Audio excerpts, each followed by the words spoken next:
আর মাত্র দুদিন পরে ঈদুল আজহা।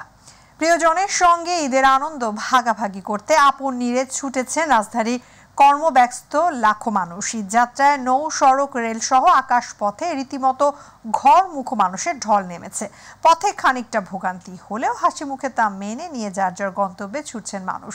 তবে যথাসময়ে টিকিট কাটতে না পারায় টিকিটের আশায় নামি দামি বাস কোম্পানির কাউন্টারগুলো এখনও ঘুরছেন অনেকে। আকাশপথেও বেড়েছে যাত্রীদের চাপ। সদরঘাট লঞ্চ টার্মিনালেও বেড়েছে যাত্রীদের বাড়তি চাপ। হাসান বিশ্বাসের ক্যামেরায় আবু সাইদ অপুর রিপোর্ট। শত কর্মব্যস্ততার পর এবার শুক্র শনিবার মিলিয়ে টানা 5 দিনের ছুটিতে পরিবার পরিজনের সাথে ঈদ আনন্দ উপভোগ করতে রাজধানী ছাড়ছেন লাখো মানুষ। আর ইট পাথরের নগরীর ব্যস্ততা ছেড়ে প্রিয় মানুষগুলোর সাথে ঈদের আনন্দ আর শৈশব কৈশোরের স্মৃতি মাখানো ধুলি মাটিতে খানিকটা অবসর। এ যেন ব্যস্ততম জীবনের অন্যতম এক পাওয়া। সরকারি বেসরকারি প্রতিষ্ঠানে কর্মরত মানুষ ছুটি নিয়ে ফিরছেন পরিবার পরিজনের সাথে ঈদের উৎসাহ উদ্দীপনাকে ভাগাভাগি করে নিতে।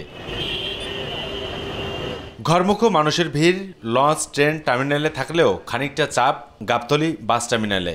পরিবারের সাথে ঈদ কাটানোর জন্য, বাবা মার সাথে ঈদ করব, আনন্দ করব। তবে প্রশাসনিক কঠোর নজরদারির মধ্যেও ঈদে ঘরে ফেরা মানুষজনের কাছ থেকে বাড়তি ভাড়া নেওয়ার অভিযোগ আসছে অহরহ।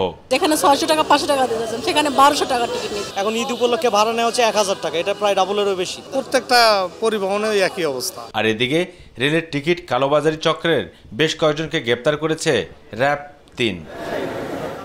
পরিবার পরিজনের সাথে ঈদ আনন্দ উপভোগ করতে এভাবেই বাড়ির পানে ছুটছে মানুষ। তবে সকলের প্রত্যাশা একটাই, যেভাবে নিরাপদে তারা বাড়িতে যাচ্ছেন সেভাবেই পরিবার পরিজনের সাথে ঈদ আনন্দ উপভোগ শেষে আবার যেন সেই নিরাপদেই ফিরতে পারেন কর্মব্যস্ততার নগরী এই রাজধানীতে, এমনটাই প্রত্যাশা এসব ঘরমুখো মানুষের। গাবতলী বাস টার্মিনাল থেকে আবু সাইদ অপু, মাই টিভি, ঢাকা।